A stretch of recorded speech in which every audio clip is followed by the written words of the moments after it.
My beautiful ma, got diagnosed with dementia 4 years ago, and as most people, if everybody doesn't know, most people know that dementia doesn't get better; it just gets worse. So we're slowly watching mum kind of like get worse and stuff like that. She still knows who we are, etc. I had a lot of great help from Dementia UK, so I thought that I'd try and raise a few quid for them. So at the moment, I've raised £5,000 already. So I hope to, by the time we finish this, by the time I finish this five, then it'll be a lot more than that. Hello and welcome to another episode of the Running Tales podcast. I'm Craig Lewis, and that was the voice of this week's guest, Colin McCord.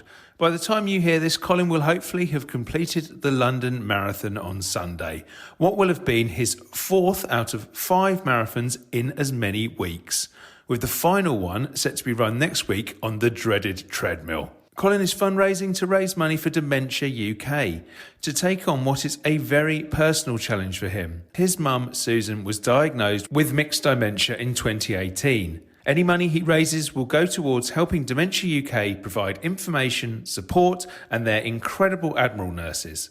The link to his fundraising page is in the show notes, so please give generously. I also spoke to Colin about how running has helped him cope with PTSD, something which resulted from a traumatic robbery in 2001. Embracing the sport and the running community has really helped Colin with his mental health and to deal with the various curveballs that life can bring. But I started off our conversation by asking him about his current marathon challenge. Like you said, I just finished Manchester Marathon on Sunday, which was the third one. So when I reached the half marathon point in Manchester, me and a few other people in the same kind of group were all going, I'm halfway. And I was going, yeah, I've only got 2.5 to do. But so yeah, 3 down, 2 to go. The why is very simple. My beautiful ma, got diagnosed with dementia 4 years ago. And as most people, if everybody doesn't know, most people know that dementia doesn't get better. It just gets worse. So we're slowly watching mum kind of like get worse and stuff like that. She still knows who we are, etc. I had a lot of great help from Dementia UK, so I thought that I'd try and raise a few quid for them. So at the moment, I've raised £5,000 already. So I hope to, by the time we finish this, by the time I finish this five, then it'll be a lot more than that. Fantastic. Well, we'll definitely make sure we put all your fundraising details in the show notes. So if anybody wants to go and sponsor you on there, they can do as well. But thank you.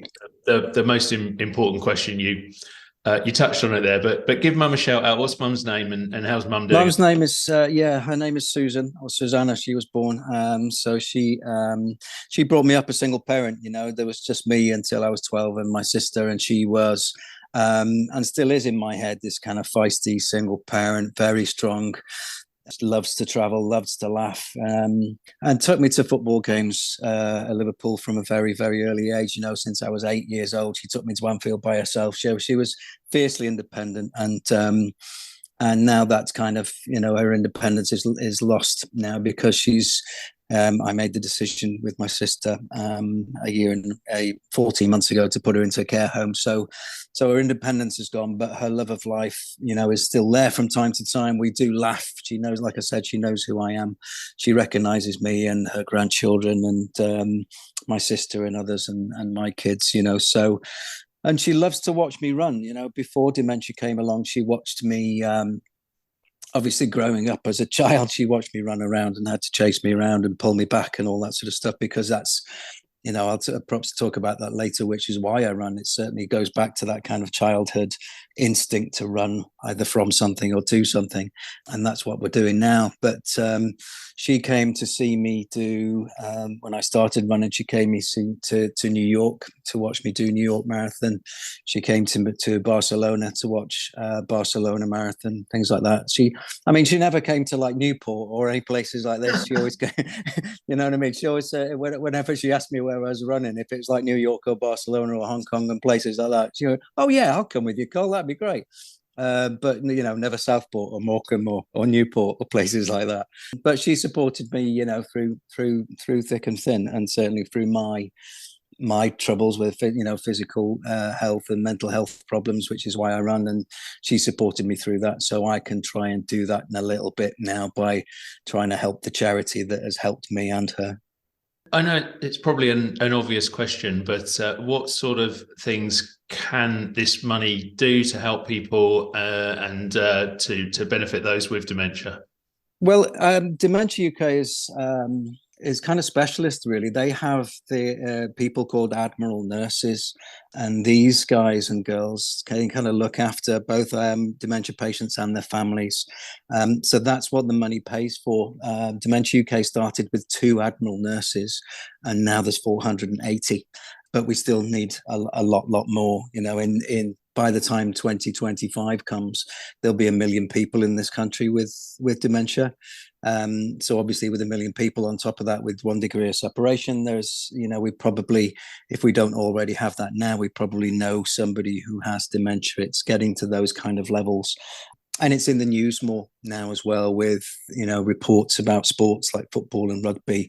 Not so long ago, the news that Bruce Willis has got dementia. All these little things that come out, they were really sad. But I suppose on the flip side of that, it brings attention to it, where sometimes sometimes it could be swept under the carpet. I don't want to get too political about it, but it's also been in the news recently that the government are halving the funding for social care reform, etc. So this is why it's in the news. So what Admiral Nurses do is they help advise you with the early stages of dementia. They help advise families when it comes to helping your loved ones, helping get things like power of attorney, and helping deal with grief. I was actually on the phone with Dementia UK yesterday, speaking to a nice guy called Mark, one of the Admiral Nurses. And I had a really tough day with my mental health yesterday after seeing Mum so vulnerable a couple of days ago after she woke up from a bad dream. And he was talking about something called anticipatory grief, which basically means that while Mum is still here, I'm grieving for her. So I'm grieving for the loss of her while her body is still here. So I'm grieving, like I said, it doesn't go away. So that's, the money goes to the 480 is great. But sometimes if you phone Admiral UK, there's a wee bit of a wait. You might have to leave a message and they'll call you back, which they do, 100% of the time they do. But the more people we can get, the more money that goes to Dementia UK goes to funding more Admiral Nurses and more help for both dementia sufferers and the people like me and millions of others who have that 1 degree of separation, who are caring for their loved ones. Well, I think it's a really important cause, and it's a sad side effect, really, of the fact that the wonderful fact, really, that people are living longer these days is that things like dementia become more common. So, if we can do anything to help get to the bottom of that next one, then that's obviously fantastic. In terms it happens at all years as well. There's early onset dementia which can happen anytime. A friend of mine at work, their mum has dementia, and their father, I think, has had dementia but passed in the 90s. But my mum's only 77 years old. It's young in the grand scheme of things. And only 5 years ago, she was traveling independently. She was shopping by herself. She was going to bingo. She was laughing. She was going to the footy by herself and doing all this. And now it's changed. So you're right. All this money goes to helping all that. And in terms of what you're doing, we mentioned 5 marathons in 5. Yeah. You said Manchester last week. I'm assuming London is going to be this weekend. What's the full list? So the first one, so how it started was I did Manchester Marathon last year, and I thought it was brilliant. I love Manchester as a city, even though I'm from Merseyside. There's supposed to be a rivalry, I suppose, but I worked in Manchester for many, many years. I've got great friends there. I love the city. I think it's ace. So I got the chance to run it last year, and I smashed a little bit of a PB out there last year. It's a lovely flat course, and the support is amazing. So I kind of crossed the line. I dipped at a 3:43 last year, which is great. I mean, I was so chuffed to bits with that. So of course, as race organisers do, they're very clever as far as their psychology goes. When you've crossed the line a couple of days later, when you're in the euphoria, an email drops into your inbox saying, I hope you enjoyed Manchester. You fancy doing it again? We'll give you 10 quid off to do next year. So I was like, yeah. And I loved it. It was brilliant. So I wanted to do it again. So I signed up for it. And then watching London, because London was September last year, wasn't it? I was watching loads of mates do that, and I think I'd missed out on the ballot by then. But I was so inspired by my mates in who I run with in the running punks that they did that, so I wanted to do it. So I spoke to Dementia UK and said, "Can I run for Dementia UK?" And they heard my story, and they said, "Yeah, of course you can." And then they sent me the date, and it was like a week after Manchester, right? I hadn't realised.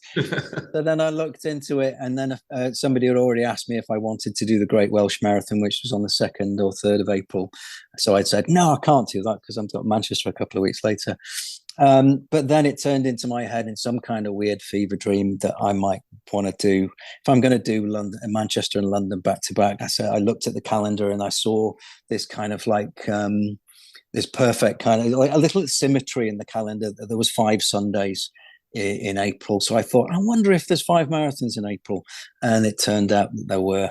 So before I've done, I've been very fortunate enough to done some marathons before, but never done this back to back, and it hurts. But I'm glad I came up with the idea. So the first one was the Great Welsh Marathon, which is around the Llanelli area on the beautiful kind of South Wales coast path.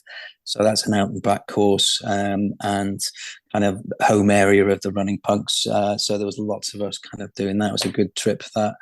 The second one was quite difficult because it was Easter weekend. So, there's no races on that Easter Sunday. So I found one on the Saturday, which only gave me 6 days rest, of course, called the Magna Carta Marathon, which was a lovely kind of little, I say little race, there was 250, odd. It was so small. I came 16th, so that tells you a little bit about the size of the field. But I'm keeping that. I'm not going to tell anybody how many people entered. But that was a beautiful little race, really well organised by a group of guys. David and Hermes running, it's called, and that was around the Thames Path. So that had its challenges. It was a beautiful route, but it had its challenges because it wasn't all, it wasn't road, it wasn't flat surface by any means. It certainly wasn't hilly, but there's lots of muddy puddles, there's tree stumps, there's lots of things to trip over, and always a river to your right or left that you might fall in if you fall over. So that was great. Manchester last week with a couple of mates, again, some running punks and a few others on the trip there, which was brutal because my body had certainly started to feel it by the end of the second one. And then I had a really strong 14 miles. First 14 miles running with a mate of mine, Laura, who went on to smash a PB. I think she smashed a 350. So we ran together for the first half marathon, both kind of crossed half marathon at 155 or whatever it was, cruising. And then my body kind of remembered, hang on a second, you've run 2 marathons in 2 weeks, mate, and you're 52. So let me remind you of that. So I got some cramp in the calf, and my knee and my Achilles started to hurt, my feet, my hips. And so I stopped at a medic at 14 miles to say, I need a little bit of help here. They massaged my tight calves, and I told them about my knee, and they said, okay, right, it's probably best you DNF, it's probably best you don't do this. So of course I ignored that and kept running. But the last 12 miles were certainly tough. And if it wasn't for the kind of support of my wife and the crowds in Manchester and knowing what I have to do, I certainly wouldn't have got there. So this week has been a struggle because it's certainly getting harder to recover. I have no frame of reference running back-to-back marathons, so the actual physical and mental side of it is more, it's harder than I anticipated. I knew it was going to be hard. I had no illusion that I could just breeze this, but certainly the mental side of it is tough, and the physical side of it, I'm aches and pains. The actual muscular thing is kind of gone away. I'm fine as far as that, but it's little niggles. It's the body saying, right, your Achilles are tight, your knees are sore, your hips and all that sort of stuff. And I'm trying not to tell my body that. I'm whispering it very quietly that I'm going to London to do another one on Sunday. Yeah, I mean, I don't know if this will come true, but I'm going to say it anyway because maybe it'll give you a little mental boost. But I've read a few books in the past. You may have read similar things about people who do crazy challenges or run for days and days on end. And the thing that I hear quite a lot is early on they will pick up these injuries and they'll constantly get niggles, and then there'll come a time where suddenly they'll head out and the body will be kind of fine for some reason. The body just gives up moaning. So with a bit of luck, that'll be Sunday. But I also know, if I've got this correct, that you are kind of giving yourself the biggest challenge of the lot right at the end. Am I right in thinking you're doing your final one on a treadmill? Yes. Yeah, there was an option to do other ones on the 30th. There are other marathons, I think Milton Keynes and other bits and pieces. But again, in some kind of weird fever dream, because I work in John Lewis, I had this, and we sell treadmills. We have Peloton selling their kit downstairs. We had other companies selling their treadmills downstairs. So I thought, I know on a busy Sunday, the kind of like May bank holiday, just before the May bank holiday, I'll run a marathon on a treadmill. We'll get the team from Dementia UK down. We'll get some bands, and we'll get some press and all that sort of stuff, and I'll run around. And John Lewis said, "Yeah, Colin, crack on, as long as it's your day off." so so it is. So yeah, my last marathon is on a treadmill. So we'll see how Sunday goes. I might just try and go to the shoe section and buy a pair of Heelys and switch the treadmill on and see if I can balance for 4 hours. But it's going to be tough. Everybody talks about the treadmill. They call it the treadmill, and and I've not run long distances on the treadmill. I tried it a couple of times this winter when it was slippy and cold and minus whatever out there. I went to the gym and I think the longest time I did on a treadmill was about an hour and a half. And yeah, it felt like it felt like you could have watched both Avatar movies on the iPad, but even though you only ran an hour and a half. So it is what it is. They're not hard. Excuse me, that marathons aren't easy. But it's, I'm constantly being told it's going to be the hardest, but I'm going to be surrounded. My mum's going to be able to sit there and watch me, and she's going to be able to sit on a sofa. I've got no water stations to worry about. I don't have to worry about carrying a load of gels and all that sort of stuff. And I think the hardest part of it is going to be my love of running has always been about kind of forward momentum and looking for signs that I'm going forward, whether it be mile markers in long runs or in races, or whether it be trees, or whether it be distances is when I'm out running. I like the idea of being outside and breathing the fresh air and doing all that. But there's the reason I'm doing it is because I thought, hey, if I do Milton Keynes marathon, I could probably raise another 500 quid. If I do a marathon on a treadmill, with a John Lewis shop full of people, I could probably raise another, a few thousand, which would go to that. Yeah. Brilliant. Well, I wish you luck with it. I mean, I've never done more than 10K on a treadmill, and it's nonsense. I'm frightened. Have that sort of interminable feeling even then, but I'm sure it'll be fun. Just moving on slightly, I wanted to talk about some of the reasons why you run. And I don't know whether this is how you got into running in the first place, but I know that one of the reasons why you run is because you've had or have PTSD. Do you want to tell me about that? I don't know how much you want to go into in terms of detail of what happened. It's entirely up to you, really. Yeah, I mean, I'll paint it with a broad brush, I suppose. Like I said, the love of running. I'm a great believer comes at the earliest age when you can start actually walking. I've got two of my own. I'm a father of two, but a dad to four, if you know what I mean. We've got a kind of a little super family. So I've seen, kids grow up, and certainly when they start walking, they want to start running, and they're always trying to run away or run to something. And that kind of, a lot of times when kids are running, they're giggling and they're running away, and that sort of beauty, I think that's brilliant. So I did that when I was a kid. Obviously my mum said I was running, and it sounds a bit Forrest Gump, but I was running everywhere I was going. But most of the time I had probably a football at my feet. Obviously growing up in Merseyside, the ball's around, not oval, and you kick it, you don't pick it up. So I always had a footy at my feet going around, and that kind of like romantic view of the 80s where it was just like it was all just covered in mud, and we didn't come home till we were shouted, and it was tea time, and then we went out again and played footy. So I think it's a similar story to a lot of people. Whether it's the same these days, I'm not sure, but it was I'm 52 now, like I said. So it was a similar story to a lot of people. We didn't have much, but we could afford a footy. We knew where the park was, so we ran around and we did it with our mates, and that was our kind of community stuff. I ran a bit in as far as running races. I was quite good at sports day, so the 800 and the 1500 meters, which is, as you probably remember, when you've got little legs when you're 12 years old, 800 meters and 1500 meters feels like a long, long way. But I was good at those. I certainly, I don't remember winning them, but I remember coming in the top, certainly in the top 10. And then I got into hospitality. I was as a grown up, in inverted commas, I got into hospitality. I was bartending in this country and around the world. So I kind of got into the hospitality lifestyle, which is in the food and drink trade. You kind of work 90 hours a week and you party for 80 hours a week sometimes, especially when I was doing it in the 90s and thousands. You work hard, play hard, which is that old adage. And the only reason you got a break in hospitality or in kitchens is if you smoked. So you sort of take up smoking so you could get a 10-minute break every couple of hours. Yeah. So I did, and it kind of went away.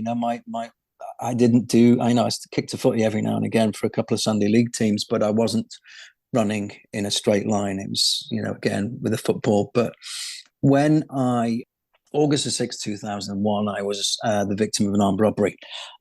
So again, to paint it with broad brushstrokes, a few guys came into a place that I was working. I was the only one there. They robbed the place. There wasn't much left. They were upset with that, and I played ball, but they tied me up and they left me for dead basically after what they did to me. And after the robbery, a couple of them stayed and decided to take it out on me a little bit. So after I got out of hospital, the physical injuries, they healed themselves, with the help that the doctors gave me, that the physical stuff kind of healed itself with the cuts and the burns and all those sort of stuff. But the mental side of it kind of stuck around and still does from time to time. It's a little bit, it's compared a little bit like grief. It never goes away. It sometimes gets better. And I can help myself I have helped myself with various things like CBT and getting the right counselor, which took a while. And then I suppose serendipity again is that the right counselor that I got was a runner. So they knew the kind of, I'm not a scientist or a counselor by any means, but they knew the science behind endorphins and serotonins and the hippocampus and all that sort of stuff, and how exercise, whether it be running or swimming or whatever, can help you as far as increasing the circulation to the brain and helping with your sleep patterns and things like that. And my life choices during the pit of my despair and at the lowest level, when I was circling the drain with my PTSD, my life choice was bad. I certainly was a million miles away from crossing the line of running around the block, never mind doing a marathon. So I've come a long way.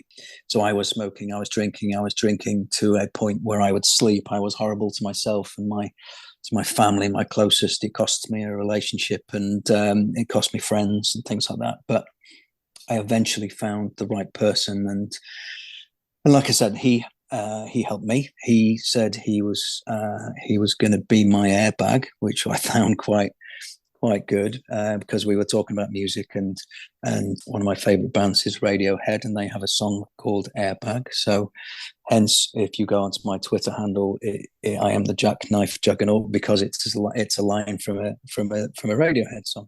So that's where it comes from. He said he was going to be my airbag. We talked about running, and I kind of went, yeah, no, I used to like it. I used to love it. Why don't I do it again? So I did, and I got into it. And as well as running, he got me encouraged with trying to help others and encouraged to talk to others, either while running, in volunteering with running groups for people who either suffer with PTSD or mental health problems, to just volunteering and chatting. I apologize if I'm talking too much, but one thing that sticks into my head is he quoted something from a television drama called The West Wing, when he spoke about, he told a little story about there's this guy who falls down a hole and he can't get out of the hole. And he's shouting up at the hole. He's saying, I can't get out. And a priest walks past and he said, oh, thank God you're here, Father. I need to get out of this hole. And he said, the priest says, certainly, I'll help you. And he throws him down a Bible and walks off. And he said, what am I supposed to do with that? And then a doctor walks past and he said, oh, doctor, I'm stuck down this hole. I can't get out. So he says, I'll help. And he writes him out a prescription and throws him down the prescription. And of course, he can't get out. And his mate walks past. He said, oh, Dave, thank God you're here. I'm stuck down this hole. Can you help me? And Dave said, yeah. So he jumps down the hole and he's with him. And he said, well, what are you doing? You jumped down here. Now we're both stuck down here. And he said, yeah, but I've been down here before and I know the way out. And Yeah. that's stuck with me forever. You know what I mean? So I do as much as I can to try and help others. But he got me into running. So I perhaps did it not the wrong way, so to speak. But when I got into running, I would, there certainly wasn't a Garmin on my wrist. I didn't know anything about interval sessions or tempo runs or all these kind of bits and pieces that I do now. And that Jimmy, my running coach from the Running Punks, kind of gives me on my running plans, which makes me better at it. I used to just go out and try and run dead quick, and that probably made it worse. But I really enjoyed it. I liked sometimes listen to music, listen to podcasts like yours. But a lot of the time I would just listen to the sound of my feet, the air in my lungs, and whatever it was. Yeah, I mean that was that West Wing quote. I remember it was Josh, I think, speaking. Yeah, it was Josh and Leo. Yeah, it's really, really good stuff. But I'm just thinking how. I mean, you almost made it sound, and maybe it was like it was quite not an easy, but when running was suggested, you went, yeah, that's great. But I'm sort of thinking the situation that you were in. I just wonder whether because for most people who are recovering from something like PTSD, I'm kind of guessing the natural things would be what you went to first: drink, drugs, smoking, whatever. I'm not saying you did drugs, but No, I did. Yeah, of course. Anything to someone to turn around and say running, you'd go, oh, do you know what? I've gone through something horrible. The last thing I want to do is to do something else horrible. Yeah, of course. And it certainly, I didn't, I perhaps made it sound as if it was kind of like this instant kind of euphoric moment that all of a sudden I just went out and bought a pair of shoes from Up and Running. That wasn't the case. My initial reaction was, was to certainly go back and get in the fetus position and close the curtains and go and buy some vodka or whatever to get through. But it was like any mental health help, whether it be CBT or whatever, or if it's like a broken leg that you put a cast on, you don't run on it straight away. It took its time, and that was my mental physio. And part of that at the end of it was the kind of like the 2008-9 version of a couch to 5K. My initial reaction was, yeah, no, it sounds like a great idea. But it was like starting it reminded me of looking at a really massive book that somebody had told you, this is the best book in the world, it's going to change your life. But they give you this like a massive tome that's about 50 chapters, and you look at it and go, I'll get to it, but it just looks like I'm not sure I can get to it now. You've got to take a run up to it. So it took a while, and it took a while of me doing CBT and other things for me to actually, I think I still smoked when I was running. First of all, I still drank, but I wasn't drinking to forget. I suppose I wasn't drinking to sleep. I made a conscious decision, and I don't think it.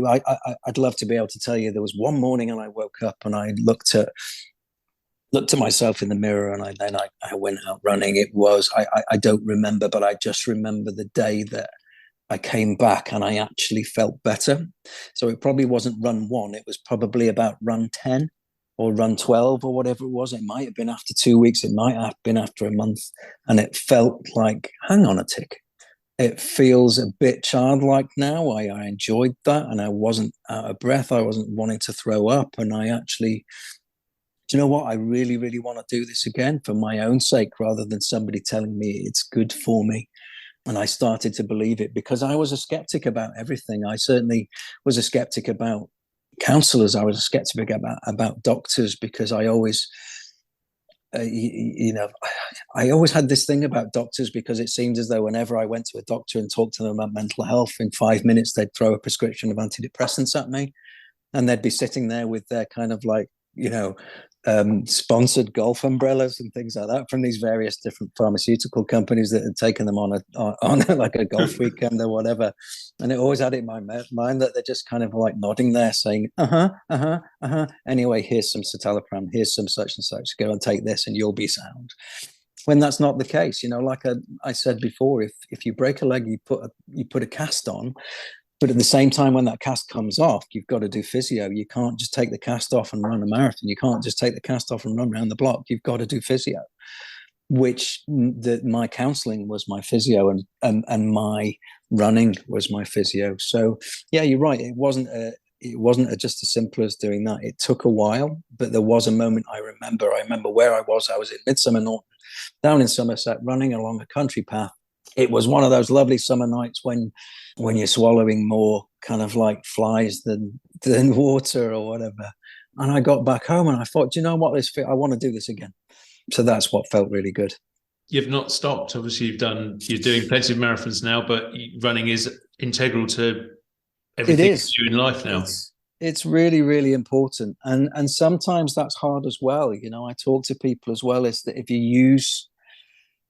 if running becomes so important to you, I have to from time to time, I have struggled with the fact that when running is so important to you for your mental health, we all have injuries, especially at my age. You know, we all have injuries. So if I have a ruptured Achilles or a calf strain, or if all these little things that I've had from time to time, or runner's knee or whatever, then you go to the physio and they say, okay, I need you to take 6 weeks off. You give your head a wobble and you say, okay, but I can't. I'm not sure what to do. It's like if the doctor were to take, okay, I need to take 6 weeks of medication off you. They wouldn't do that. So it's a struggle sometimes. And I talk to a lot of people that running has become very, very important to me, but that I have to personally find that when I'm injured, which you do get from time to time, is you have to find something else to kind of fill that void. That void, it's whether it's the endorphins or whether it's the serotonin or whatever. You know, when I get injured, I kind of get a different kind of try to get a mindset after a couple of days of having the ump.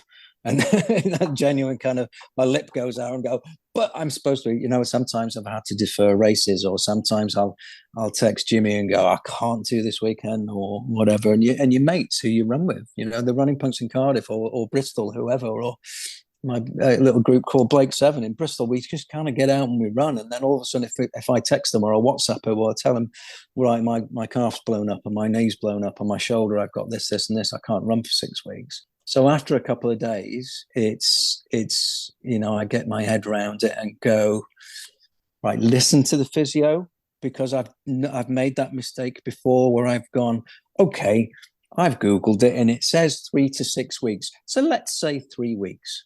And so I take the earliest possible and I'll go, yeah, I can run again. It said 3 to 6 weeks. Dr. Google said, listen to your physio. And it's not, you do try and do shortcuts and things like that. But I've learned for my physical and mental health that if I want to run, that really helps me, that I do have to listen to my body and listen to my physio and talk to people. And I do other things. I'll swim, I'll get on the bike, I'll go to yoga with my wife. I'll keep active, but I'll always have it in my head that it is like a 6 or 12 week or 15-week training plan. When you're training for a marathon, you've got to train for when you're better, and you can't actually get to the start line of the marathon until you're ready. And at the same time, you can't actually do that first run post injury until your body is ready. So yeah, it's a struggle sometimes. Yeah, and how important are both when you're fit and running, and also when you're injured, those running buddies, those running friends? You've mentioned people in the running punks, you mentioned your sort of local group. How important are they to you and I guess the running community as a whole, really? Yeah, the running community as a whole is great. I've sometimes 95% of the time, it's the same as, not all human beings out there are kind. Not all human beings have the same attitude as you, and that comes with runners as well. I think I struggled at the early doors with, I went to a couple of running clubs. I won't mention them, but I went to a couple of running clubs, and I struggled with the hierarchy of it. So I went to a running club, and they, on an introductory second, you don't have to pay anything tonight. Come along. We'll introduce you to everybody, and we'll see what you like. So when I got there, they talked to me about my 5K PB or my 10K PB, how many times a week I'd run. They would, they'd do a group run. And then at the end of it, they'd say, okay, we've got 3 groups now. We've got a beginners, we've got an intermediate, and we've got an elite. And you would be put into this kind of group. And I struggled with that a little bit, to thinking, well, I thought running was inclusive. I thought it was just a case of I just want to come and have a nice time and talk to some people, because I've just talked to Simon in the car park for like 20 minutes, and all of a sudden I'm in a different group than him, and we've got so much, I can't speak to him until the end of it. And I found that quite difficult, I suppose. I appreciate why they do it, I guess, but I wish there was a better way sometimes with some running clubs, the way they do it.